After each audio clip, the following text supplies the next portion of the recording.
Good afternoon, everyone. Welcome to the Institute of Behavioral Science's IBS speaker series. Today we have Alex Siegel. We are very excited to hear her presentation, but I have a few housekeeping items before we start. I have some announcements on the screen that tell you how we are trying to run our speaker series. And if you have any questions about anything, please feel free to send me a private chat or email me at eileen.brown@colorado.edu. and I can help you out. So aside from all of the announcements on the screen, I just wanted to read a land acknowledgement. The Institute of Behavioral Science at CU Boulder acknowledges that the university sits upon land within the territories of the Ute, Cheyenne, and Arapaho peoples. Further, we acknowledge that 48 contemporary tribal nations are historically tied to the lands that make up the state of Colorado. Thank you for joining us today, and I'm going to pass this off to Andy, who's going to introduce our speaker. Thanks. Thanks, Eileen. My name is Andy Baker, and I'm Director of the Program on International Development here at IBS. I'm very pleased to announce our speaker today, Alex Siegel. Alex is my newest colleague over in political science. She joined us as an assistant professor just this last fall. She graduated from NYU in 2018 and had a postdoc at Stanford after that. She conducts really interesting, innovative work on politics in the Middle East, and in particular, she uses Twitter and other social media data in really novel ways to answer those questions. Alex also already has 2 articles published in the American Political Science Review, which is the flagship journal of our discipline. Most of us will go our entire careers without publishing twice in the APSR, so she's really off to a great start. And today, she's going to tell us about how sports can save the world. So Alex, thanks so much. Take it away. Great. Thank you for that introduction, Andy. Let me just share my screen here. Can you all see this okay? All right, great. So I'm really excited to be here with you all today and to share a project called Can Exposure to Celebrities Reduce Prejudice? The Effect of Mo Salah on Islamophobic Behaviors and Attitudes. And this is joint work with some of my colleagues from Stanford's Immigration Policy Lab. And it's sort of in the review process right now. So we're definitely looking for feedback from everyone. So to get started, for those of you who aren't soccer or football fans, who is Mo Salah? So he is an Egyptian player who joined Liverpool in 2017. He's been extremely successful. He was the top scorer in the Premier League twice, the best player in the Premier League from 2017 to 2018. He won the Champions League final with Liverpool from 2018 to 2019 and led Egypt to the 2018 World Cup.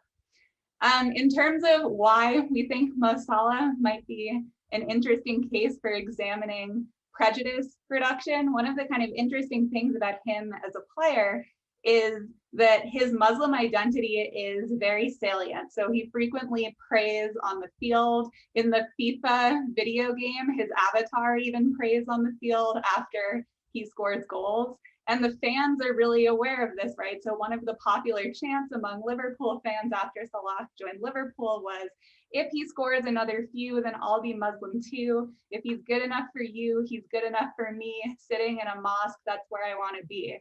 So imagine a lot of British soccer fans, you know, mostly a lot of white men in their 40s and 50s chanting something like that. It's fairly unusual to see. And so kind of observing this and seeing the rise of the Salah phenomenon, my co-authors and I wanted to see if we could study this a little bit more systematically to understand how Salah's popularity might be impacting prejudice among Liverpool fans.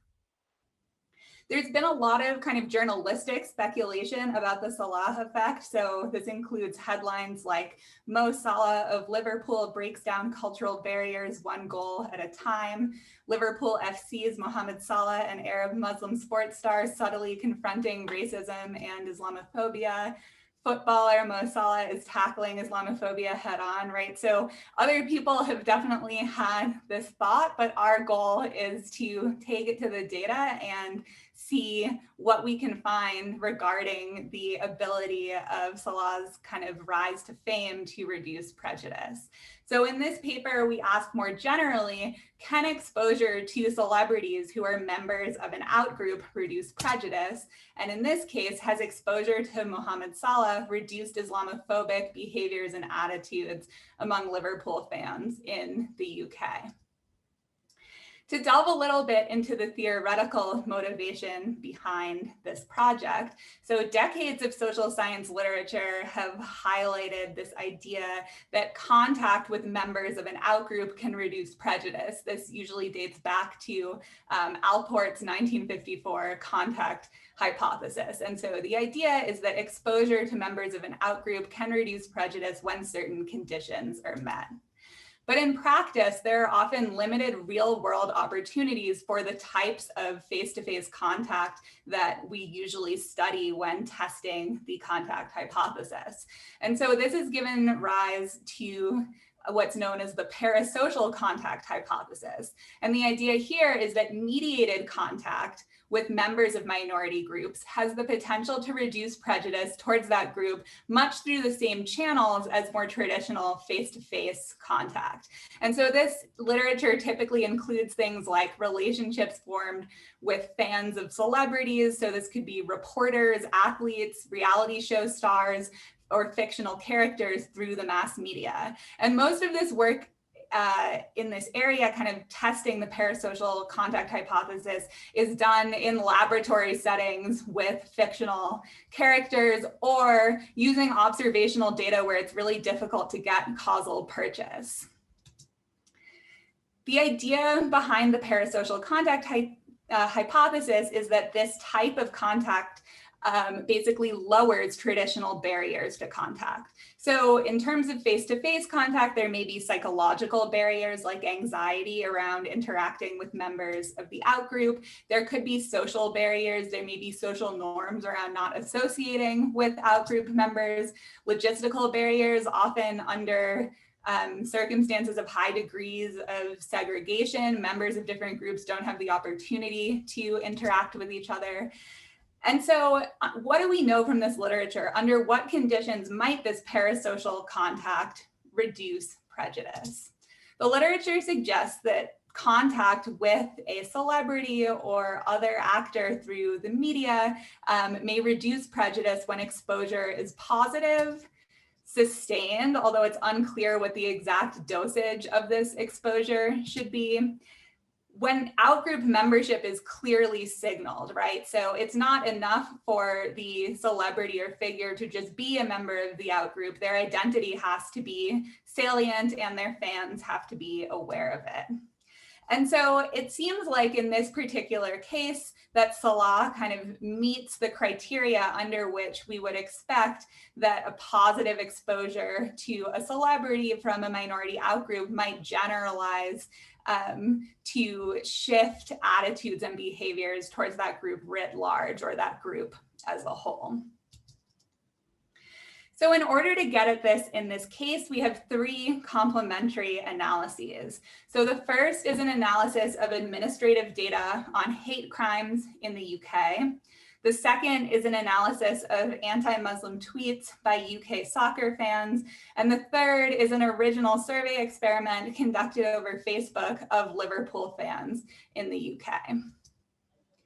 To delve in first to our analysis of hate crimes, what we did is we submitted freedom of information requests to all UK police jurisdictions, and we asked for monthly hate crime data from January 2015 to April 2018 so that we could capture the period of time from both before and after Salah joined Liverpool. We were able to obtain usable data from 25 out of the 39 jurisdictions, which gives us 936 month country observations.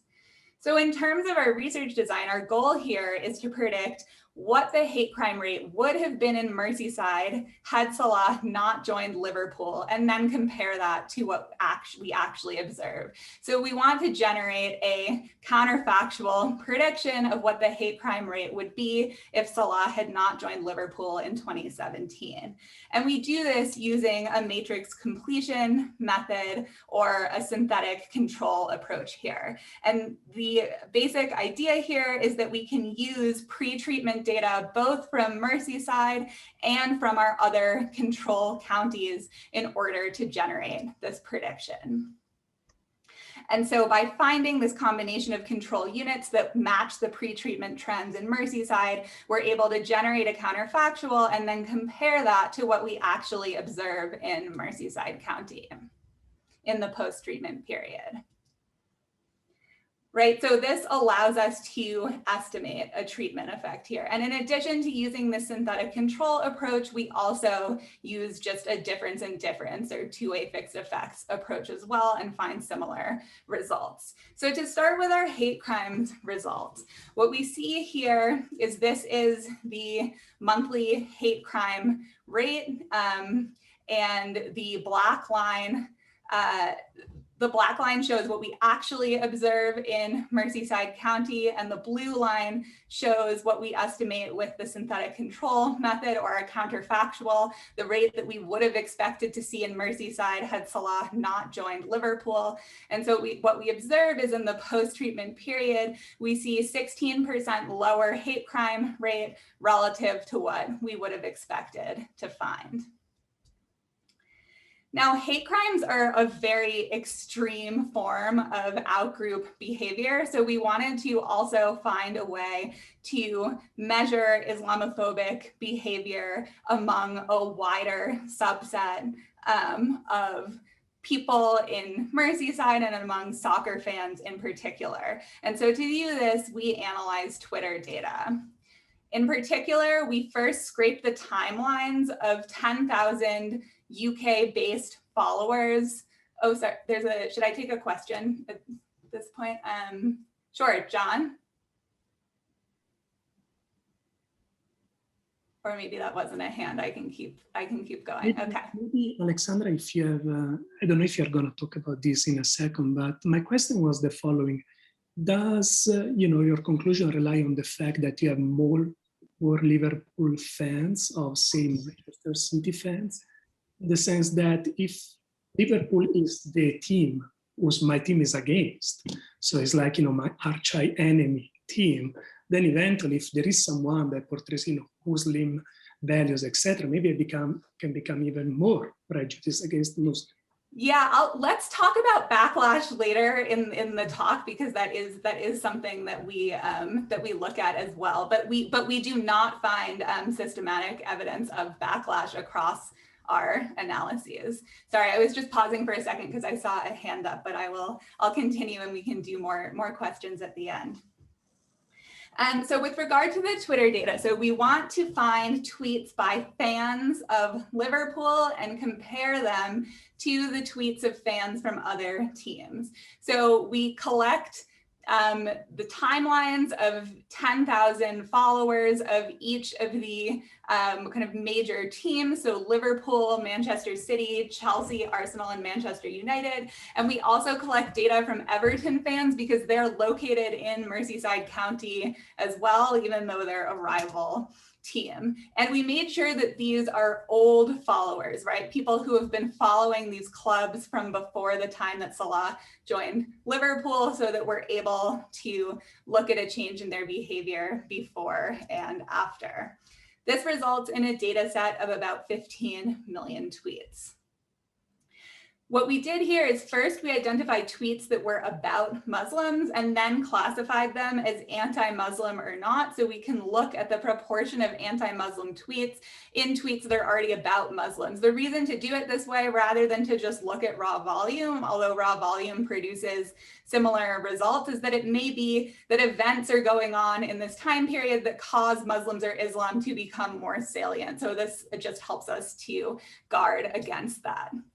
Then once again, we're going to use this same synthetic control approach, the matrix completion method, to impute the counterfactual so we can see what the rate of anti-Muslim tweets look like among Liverpool fans in reality compared to what we would expect to see. And so what we observe is overall, we see a 48% lower proportion of anti-Muslim tweets relative to the synthetic control. Our hate crimes data, I think you all can see my mouse, only went to about here. We have Twitter data for a longer period of time. And so it seems like the effect is kind of trailing off towards the end of the Twitter data. So it would be interesting to see whether this kind of represents a bound on how long we should expect to see this kind of Salah effect for here. And in response to Alessandra's earlier question, the Twitter data is an important opportunity to search for backlash, right? We can see, do we observe this because we're seeing increases in anti-Muslim content among fans of other teams, and we actually don't observe that, interestingly, in our data, which doesn't mean that no backlash exists, but this would be sort of a fairly direct way to test for it, and we don't observe that here. So both our hate crimes data and the analysis of Twitter data suggest that we do see this pattern of sort of decreased Islamophobic behavior after Salah joins Liverpool.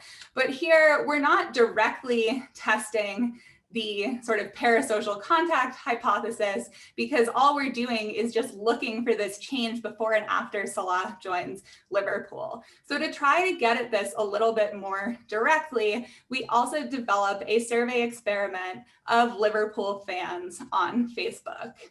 And the question that our survey experiment is designed to get at is, how might exposure to Salah actually lead to this generalized reduction in Islamophobia?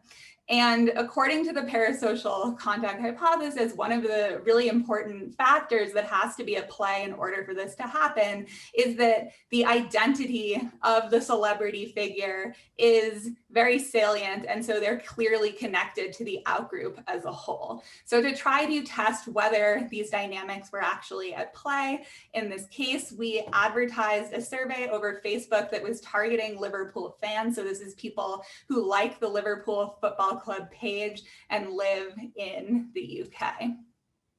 We got over 8,000 respondents, even though we only spent a small amount of money, because people were very excited to tell us about their attitudes towards Liverpool. This is like a much easier topic to survey on than most of these types of surveys that I've run in the past. Our median respondent was 54 years old, high school educated, and white, which is probably fairly on target for Liverpool fans overall. It's also interesting because normally on Facebook, when you try to target and run these types of experiments, most of your respondents are in the 18 to 30 bracket. So by explicitly targeting Liverpool fans, we were able to get kind of more of the demographic that we might have been interested in here. So the kind of main treatment in our experiment, so respondents were randomly assigned to either a pure control or what we call a salient identity prime, a prime sort of expressing that Mo Salah is a religious Muslim. Now, fans probably know this already, right? As I've mentioned earlier, this is something that's very well known about Salah, but by explicitly priming them and seeing how that changes their answers to survey questions, we can get a sense of kind of this mechanism or process by which exposure to Salah might lead to generalized reduction in Islamophobia. So here's what the prime looks like. We have a picture of Salah praying on the field, and the prime states, in addition to his goal scoring, Salah is known for an attachment to his Muslim identity, both on and off the pitch. After each goal he scores, Salah touches his head to the ground in prayer. He also fasts during Ramadan, except on match days, and shares well wishes with his followers on social media during Islamic holidays. His daughter is named Mecca after Islam's holiest site, right? So this is just designed to get people to think really explicitly about the centrality of his Muslim identity. And so what we find is that for people who were exposed to this prime, we see this treatment effect where they're more likely to say that Islam is compatible with British values. It's not statistically significant, but there's also sort of in the expected direction, a higher proportion of respondents reporting that they feel something in common with Muslims. We also looked at, as an outcome, a question about sort of immigrants in the UK more broadly. We weren't priming his immigrant identity, but we thought that there might be some sort of spillover of priming his Islamic identity there, which we did not find. And then our principal component outcome of these three is statistically significant as well.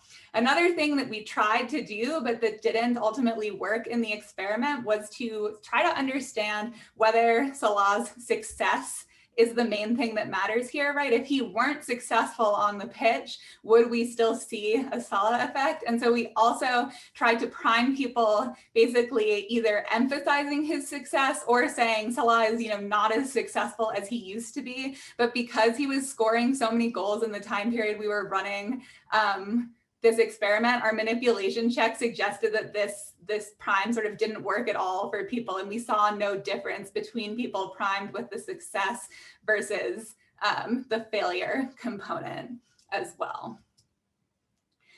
So to kind of wrap up with what we found here, in terms of the observational data, we observe about 16% fewer hate crimes and 48% fewer anti-Muslim tweets relative to the synthetic control, relative to our sort of counterfactual predictions of what we might expect to see if Salah had not joined Liverpool.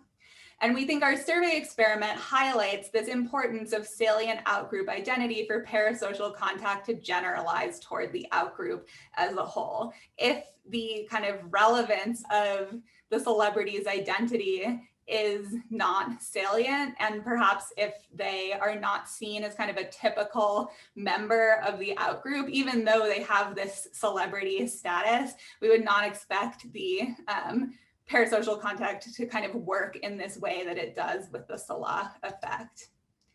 We also looked a little bit into other things that might explain our findings. So one option is maybe the fan base is just happier overall, right? In the aftermath of Salah joining and Liverpool winning a lot. And so to try to get at that, we look at, should I be taking questions? I'm sorry, I see hands here. I was told to wait for, let me wrap up here and then I'll take questions since I was told to wait till afterwards, sorry. Yes, so one option, right, is just that people are happier overall, which is why we, for example, might see fewer hate crimes. So we look at the effect of Salah joining Liverpool on a range of other crimes in the UK, and we don't see impact there the way we do for hate crimes. Also, we wanted to think a little bit about what is special about Salah in particular. What about other Muslim players that might join these teams? And several months before Salah joined Liverpool, Sadio Mane joined the team, and he's a Senegalese Muslim player, but his Muslim identity is a lot sort of less performative and salient than Mo Salah's. And also he's sort of a less well-known player, but we did look for a Mane effect, both on hate crimes and in the Twitter data. We saw a small kind of suggestive evidence of it in the Twitter data, but nothing in terms of hate crimes. And we think that's likely because he was a much less popular player, and also his Muslim identity in particular is less salient. So just to discuss our contributions here, we think this project provides a contribution to the parasocial contact literature because, unlike past studies, it provides naturalistic evidence and experimental evidence beyond a lab setting, and we look at behavioral outcomes in addition to attitudinal outcomes. Thinking about the scope conditions on the parasocial contact hypothesis, when should we expect this to reduce prejudice? We think our studies sort of provide suggestive evidence in a few directions, although more research is definitely needed in this space. So first, as I've mentioned, the link between the public figure and the outgroup as a whole, the salience of his or her identity, is very important. Also, this literature tells us that the exposure needs to be positive, right? And so in the case of Salah, he's received tremendously positive media coverage that's been sustained, but that's not always the case with well-known celebrities or these public figures. So at the point where media coverage turns negative, you would likely no longer see these positive effects, as we can think of parasocial contact as often being mediated through the mainstream media. We also think it may matter that the exposure is providing new information about members of a relatively unknown outgroup or an outgroup with which they have limited contact. And I'm happy to talk more about this in the Q&A as well.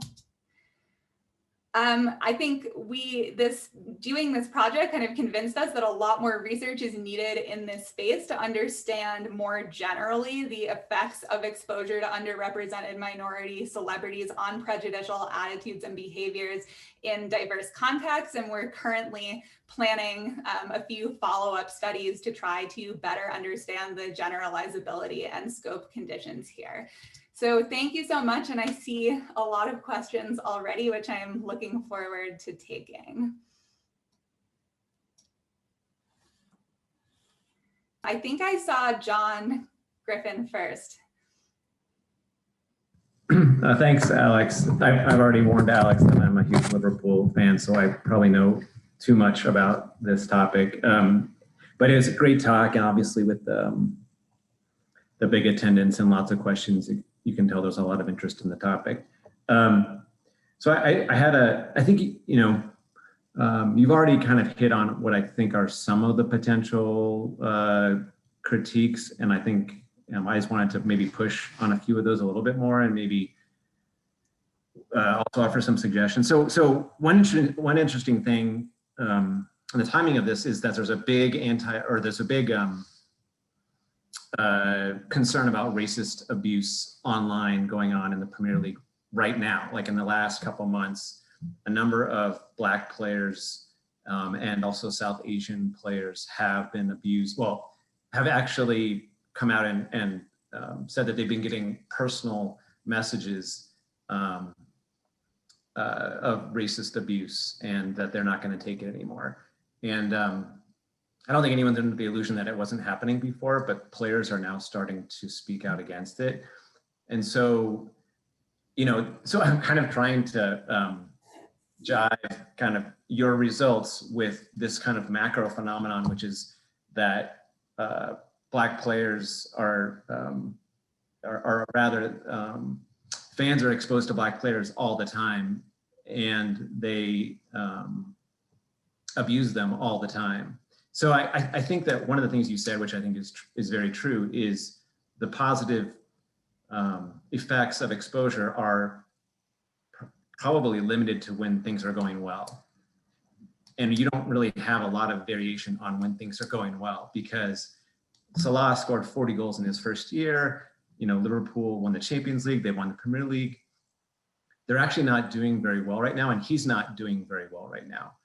And so it might be actually an opportune time for you to try to go back out to see whether some of the positive effects that you observed might have waned as the team's fortunes and his own. Because a lot of the racist abuse that's happening now is against players who have a bad game, or the team loses, or both happens, and then obviously the fans pile on. So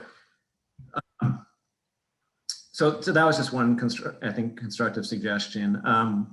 One question I had was, and I may have missed this, in the hate crimes analysis, was that did that target hate crimes against Muslims particularly, or was it all hate crimes? Because like either it's kind of a loose measure, or maybe it's a more powerful effect, right? If and where's, like, theoretically, where do you want your position to be on that? Can exposure to a Muslim player impact hate crimes across the board, or is it just not a great measure? And somewhere it's capturing a little bit of the hate crimes against Muslims, but it's imperfect.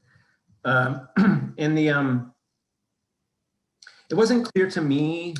Like, I think maybe it would help me if you could go through the tweets results because like, I'm not sure that I understand the synthetic control enough to be able, because you said, well, this is evidence that it's not a backlash, because I think the other, critique, which you've already, I think, recognized is supporters might have a very positive reaction to the exposure to Mohamed Salah, but Everton supporters and Manchester United supporters who are, tribally opposed to Liverpool might actually move in the opposite direction, or it has no effect on them.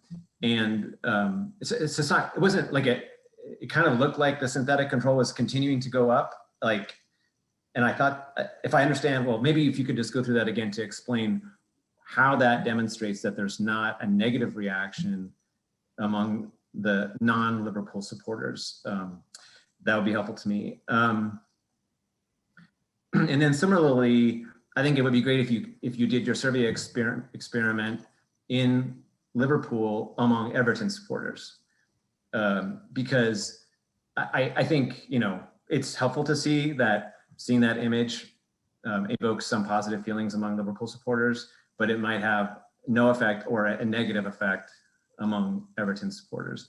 Again, because the animosity between the clubs is so visceral, that any image of Liverpool actually could actually, that might be your control, is a Liverpool image versus a Mohamed Salah image. Anyway, so that's my set of questions and comments.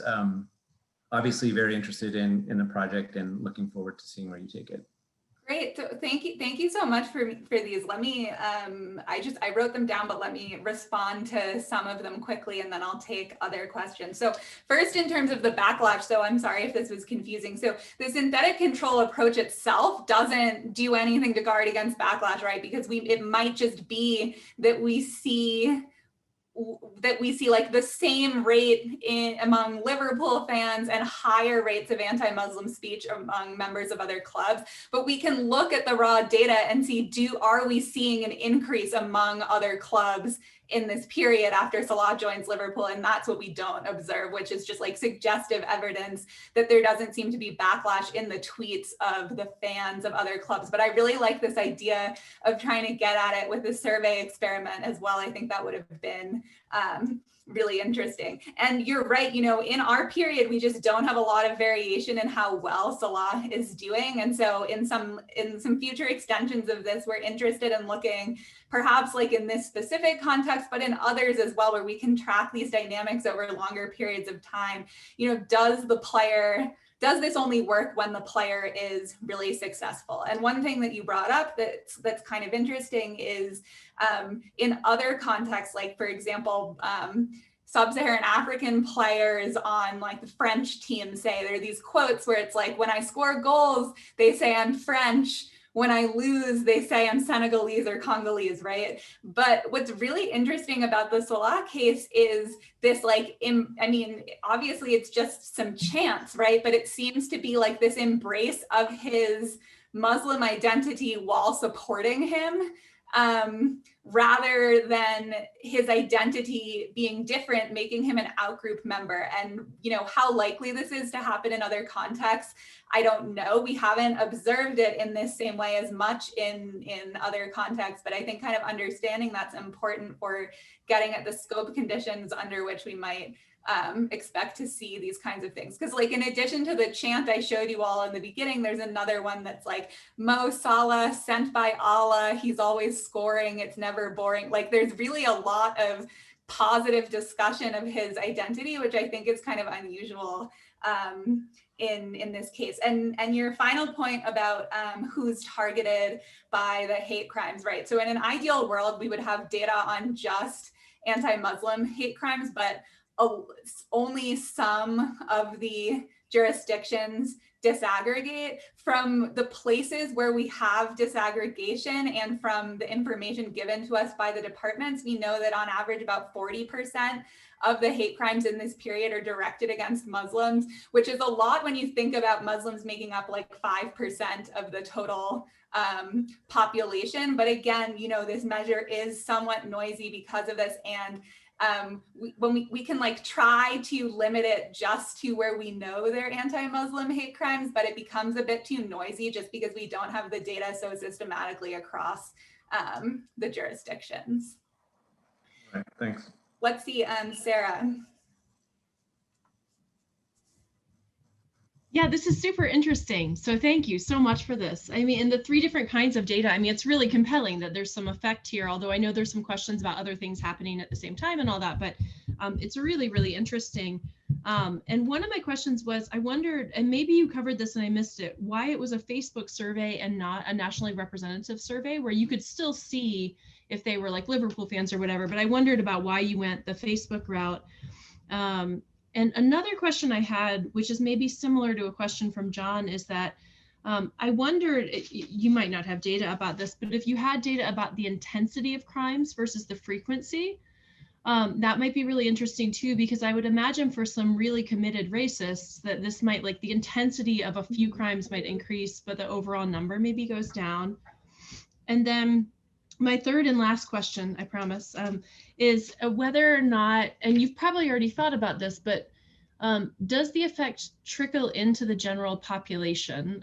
Because you focus on the football supporters here, which makes a lot of sense, right? Because you're looking at like if this Muslim Black player has a positive effect on football fans who are known to kind of have maybe an inclination to be racist, maybe. But I wonder if even people who aren't football fans are like, oh, there's this nice, good-hearted public figure. I know nothing about Mo Salah, but maybe he gives to charity, maybe he does events. Like, they don't really care about football, but they just see this nice public figure and they know that he's popular with football fans. So like, I wonder if there's not like just a general positive effect more broadly, which, you know, I would just be, I think mostly it just makes me really curious to see even more data, right? Like, does it have a general population effect too? Yeah, so these are great questions. In response to the first one, why Facebook? It was really just like financial constraints, since it was me, a postdoc, and some grad students, so we didn't have a lot of research money, and the Facebook experiment was doable. I think it would probably, I actually think it's sort of like a whole other piece of useful evidence, right, to see it around among a nationally representative sample, and especially tying into your other question about the effects in the broader population, not just among football fans. I think that would be a really nice extension. In terms of the rest of the population, so one like imperfect way of getting at this is we also looked at just like a random sample of UK Twitter users rather than the football fans in particular, and we didn't see movement there. I mean, part of the issue is that it's relatively rare overall for people to talk about Muslims on Twitter, right? And so it may just be that that was like too noisy of a metric of that, but I like the idea of using a nationally representative sample to kind of get more at it in the broader population. And I think when we think about extensions of this work, thinking about, you know, trickle down effects beyond just the biggest fans of the celebrity is really interesting. And one place we have thought about this a bit is with what the effect has been on Muslims, both in the UK and outside the UK. And we have kind of anecdotal evidence from the UK of people saying, because when we originally tweeted about this paper, we got a lot of like responses from Muslims living in the UK who said like, yeah, now when I land at the airport, like people greet me and say nice things about Salah, you know, like super anecdotal stuff, but it would be interesting to see what the experience is like for the out group as well, as like the general public. So I think those are great suggestions. Pavel. Yeah, thank you so much. This was a really interesting case, although, you know, not mentioning my team was very sad for me to see, but that's okay. One thing I wanted to kind of tag on what Sarah was saying is kind of bringing this outside. There has been recently the big case with Marcus Rashford, who has been soccer player, Manchester United striker, well known for donating a lot of money to children's charities to feed kids, right? And that has garnered kind of a bit more of a lukewarm reaction from some parts of the population. So what I would like to see is whether but it was something that was covered nationally. You know, the Sun wrote about it. Most newspapers wrote about it. So it would be interesting to see in the case of Marcus Rashford if, you know, because of that, and he's he's of course he's black, so what's happening there if now because of his efforts there is a less racism against black players, for example, right? So that would be something I would love to see kind of as maybe a counterfactual, especially this is a situation that's so widely covered in British media. Yeah, I think that's a great suggestion. I mean, I think there's so many kind of exciting extensions of where we could try to dig into these dynamics. So that sounds like a great one. David. Oh, you're on mute. Yeah, sorry. So I guess this is a theoretical question a little bit in that I don't know much about the parasocial contact hypothesis. So I'm trying to get a sense of where the action would be. And I'm thinking of two dimensions here. And I made a little 2x2 graph, and now I can't figure out what the hell I did with it. I think I did it on the back here. Okay. So you'd have on one dimension, positive coverage, at least in this domain, it would be based on their success as a football player. And you could also imagine, for example, in this case, Muslim players who are not getting positive coverage because they're not being successful. And I was looking for somebody to fit this. And I know you didn't do your survey around Mesut Ozil from Arsenal, but I'll talk about him in a second. And the other dimension would be whether you are a fan of that team or, and I don't mean just not, but in the case of, and this is a good choice with Merseyside, you've got Everton. So all right. So what I'm getting at here is I'm not expecting a backlash for Everton, necessarily a backlash for Everton, but it seems to me, well, if you could say something, does your evidence suggest that Everton fans are equally sort of positive about these outcomes related, I forget what your dependent variable attitude questions are, based on Salah or less so? And similarly, you didn't do the survey, but I'm guessing we wouldn't expect any particular action off of Mesut Ozil, or would the theory actually expect a potential Muslim backlash? He's not playing, he's considered to be not a good team player. So what does the theory predict in these other cells? So Everton about Salah, but Ozil for even his own fan base. Sure. So first of all, like, I think this literature on the parasocial contact hypothesis is really underdeveloped, which is kind of a shame because it's actually one of the most common forms of intergroup contact that people have in their day-to-day lives. So I think, first of all, like, we need a lot more research in this space to kind of have clearer predictions. We thought, like, just from this context, that we might see backlash in Everton because it is in the same, it's also in Merseyside. We don't see that in the Twitter data. So we don't see evidence of backlash, but we also don't see like the similar reduction in anti-Muslim content that we did in among Liverpool fans. And then in terms of this other case, so one of the factors that I think or a couple of factors that I think are really important is, first, right, the high degree of salience of the person's identity. And he's Turkish, right? Like, maybe people know he's Muslim, but like, what's interesting about the Salah case is like how central it is to coverage of him as a player, and just, again, this issue of positive media coverage. So like, what makes the media cover some players or celebrities really positively and others not? So one factor is obviously how successful they are, say, on the field, or how successful the team is. I think another factor that we might want to consider beyond success is, like, is that person involving themselves in politics? So Salah has said explicitly that he like really doesn't want to make statements about Islamophobia or sort of involve himself in this. And I mean, I think we've seen examples, you know, like in the US with Colin Kaepernick, for example, like you can see how when a celebrity becomes involved in politics, that can result in this like negative media coverage and reaction from fans, which is not to say that this is like a normative thing that celebrities shouldn't, or like, and especially members of underrepresented minority groups shouldn't involve themselves in politics, right? But it is interesting that Salah has tried to avoid that in order to keep coverage of him more positive, and like how generalizable that is, I think is very much an open question here. Alessandro. Hi, Alex. First of all, very nice talk. It was very enjoyable.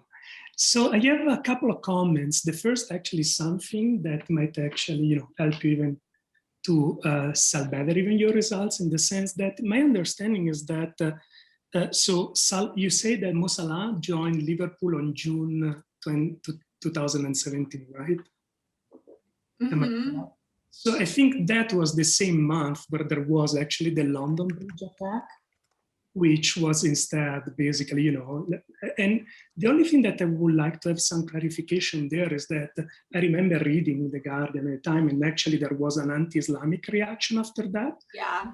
Actually, so the fact that you find that among, you know, Liverpool fans, etc., you find actually support and decrease is actually something that is cool. The only thing that I would like to ask is that can it be that this is just the result of Facebook canceling basically Twitters or messages that are anti-Islamic, just because after the London Bridge attack, maybe people have been more sensitized, they have been more vocal about this, and because of this, basically the result is just Twitter, Facebook. Closing down, that's my first comment. The second one instead is related basically to the future research. So now you have here this point where, you know, a positive behavior can actually create and reduce racist behavior. My question is, does apply also that a negative behavior can actually increase racism? Like, as instance, there is Di Canio, that was, you know, proverbial soccer player that was well known to be very fascist. I'm wondering whether that is actually created. So it's common values that vehiculate better the bad values. Those are my two comments.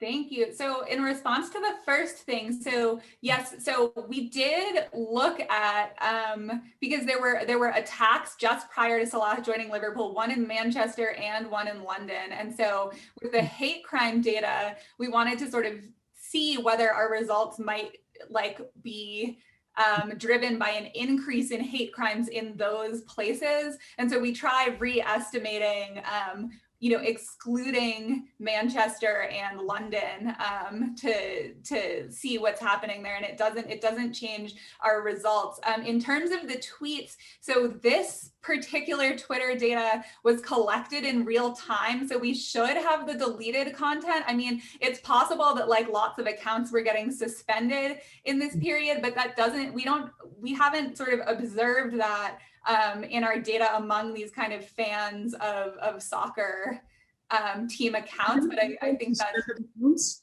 Do you have by any chance data on suspended account that you can control for? Yeah, we can see, so like we could sort of see, like, imagine now going back, we could see what accounts have since been suspended. So we could sort of think about how to include that. I don't know that we have exactly the date of suspension because it depends on how regularly people are tweeting here. And then, yeah, I like your suggestion a lot for an extension of looking at the flip side of this as well. Thank you. Andy.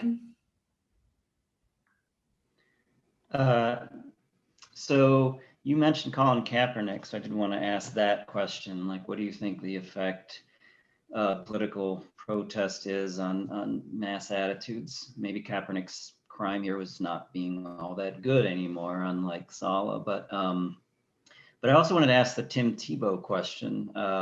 Kneeling in the end zone, something that's not explicitly political, but nonetheless, you know, signaling a minority group that is outgrouped by many.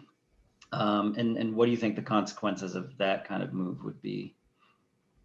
Right. So, I mean, again, I think this is a place where I want both to do and to see a lot more research to have kind of a better answer. But I think just this importance of the media coverage of the person remaining positive seems very key here. And, you know, in the coverage of Kaepernick was so negative that, like, I think it can be, you know, it can be a bit hard to tease out what's like the chicken and the egg there, you know, like who became negative first? Was it fans or the media? But I do think it's interesting that Salah himself kind of talks about how he explicitly tries to stay like above the political fray and not do anything that could be seen as political. And I think it's so easy for even really simple symbolic actions to be politicized in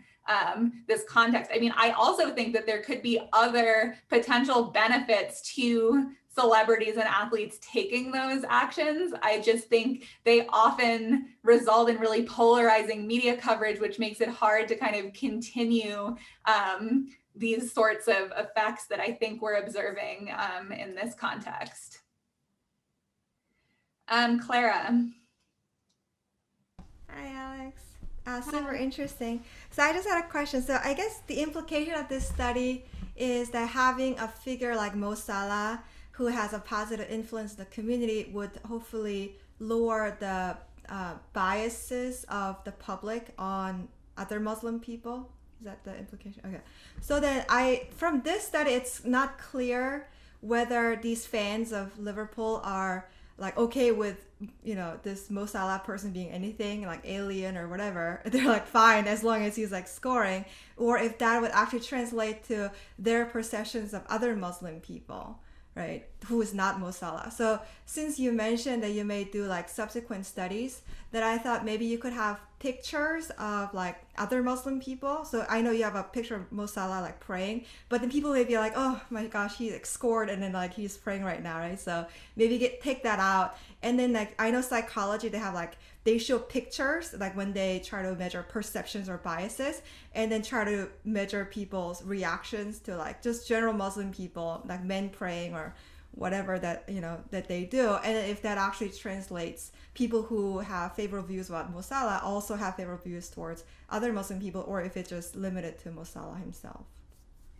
Yeah, I think this is a really great idea. And, you know, we like our sort of suggestive evidence, I guess, is that in the survey experiment, people are then more likely to report that they view Islam as being compatible with British values. But I think that we could get at this much more explicitly, like with the sort of approach that you're describing. And I think in some ways it's the most surprising aspect of this idea that exposure to this really unique celebrity figure could generalize in any way towards the outgroup as a whole. And I think we still don't have a great understanding of the circumstances under which that's more or less likely to happen.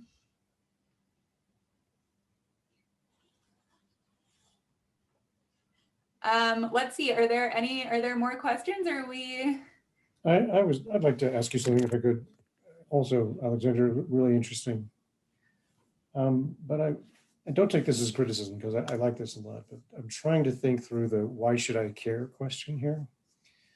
So first, do your results say anything at all about whether this is a short-term effect only or there's a permanent change in attitudes? First, I can't see how it would say the second, but convince me if I'm wrong. And you see any kind of social policy implications from this? Should Mo Salah be traded to another city and then to another city and then to another city and see if that has some beneficial effect? Right, so these are great. So I think, you know, with the data that we have, right, we can't say much about the long range duration of this. But what I will say is the contact literature is kind of this massive literature, right, both within social psychology and now increasingly political science. And most of the tests are done in these laboratory artificial settings where they also don't tend to, or with field experiments, but where they really don't measure long run effects, like the duration that they measure is even shorter than what we have here. And so I kind of view this as more a call for more research in this space, right, rather than the end all be all. And in terms of why it matters, I think it's because most forms of intergroup contact are really hard to come by. It's sort of not, it's not reasonable to expect that we're going to be able to randomize people to spend time face-to-face with members of all sorts of outgroups. But these kinds of exposures to well-known figures and celebrities, and especially through leisure activities in a totally apolitical context, are things that many people experience on a regular basis. And so we can better understand initially the short run and hopefully ultimately more the long run effects of these kinds of things. I think it may have some policy implications down the line for when it may make, when kind of promoting underrepresented figures in some of these positions might have these positive downstream consequences. John, do you have another question? Yeah. So I guess it's kind of two related questions. I mean, a lot of the teams that you look at as comparative cases are either in London or Liverpool or Manchester. And Liverpool and Manchester are northern clubs, but I think Liverpool, they're coastal. I think they like to think of themselves as more cosmopolitan. And so one of the things that's happening in the chat at this time, I think also is Brexit, and there's definitely kind of a, the more cosmopolitan areas of the country are much more anti-Brexit and pro-foreigner, and the more rural,